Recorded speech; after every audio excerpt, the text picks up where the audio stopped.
Well, hello, welcome. I'm glad that you're with us as we continue our chronological read through of the Bible.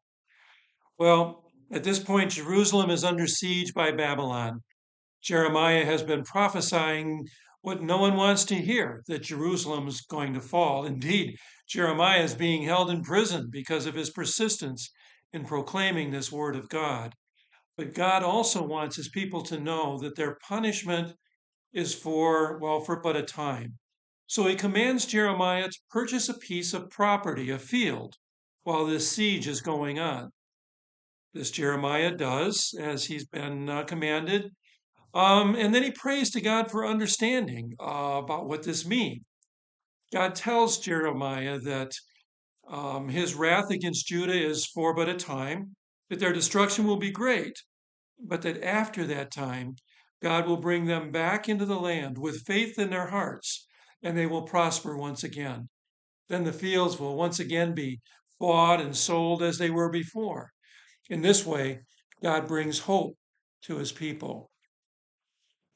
Once again, Jeremiah receives the word of the Lord, this time to tell him that indeed Babylon will bring down the house of Judah, but Judah will be restored, and Jerusalem will once again be to God a name of joy and praise and glory. That Jerusalem will once again bring God joy and praise and glory.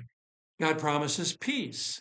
He promises that He'll restore the fortunes of the land as it was at first, and then God promises that the day will come when this peace is permanent for the righteous branch, that would be Jesus, will spring up from David, who will execute justice and righteousness in the land. Once again, the word of the Lord comes to Jeremiah, this time to tell King Zedekiah that Babylon will overthrow Jerusalem, that he, King Zedekiah, will be captured, that he'll live out his days in Babylon, that he will die in peace, not by the sword, and he'll be honored in death just as his fathers were. Now, this does not mean that things went easy for King Zedekiah, for his sons were killed before him, and then his eyes were put out.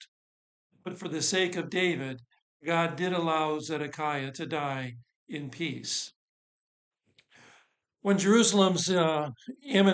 Jerusalem's defeat seems imminent, the people in Jerusalem freed their Hebrew slaves and bondservants so that they could fight.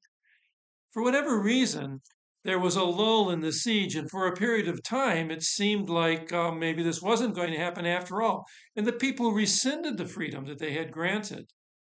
Well, this was again a sin of Judah, because while God had allowed for fellow Israelites to be indentured, to serve as indentured servants, they were supposed to be set free every seventh year. They would serve 6 years of indenture as indentured servants, and then on the seventh year they were to be freed. Well, the people weren't doing this, and this was yet another reason that God gives for bringing on them the sword, pestilence, and famine. The people were continuing to be disobedient to God. We'll pick up from there again when we gather again the next day tomorrow. May God be with you and bless you. As always, I pray that the time that we're spending together is helpful to you and helping you to be able to understand what it is that you're reading. I look forward to gathering together with you again the next time.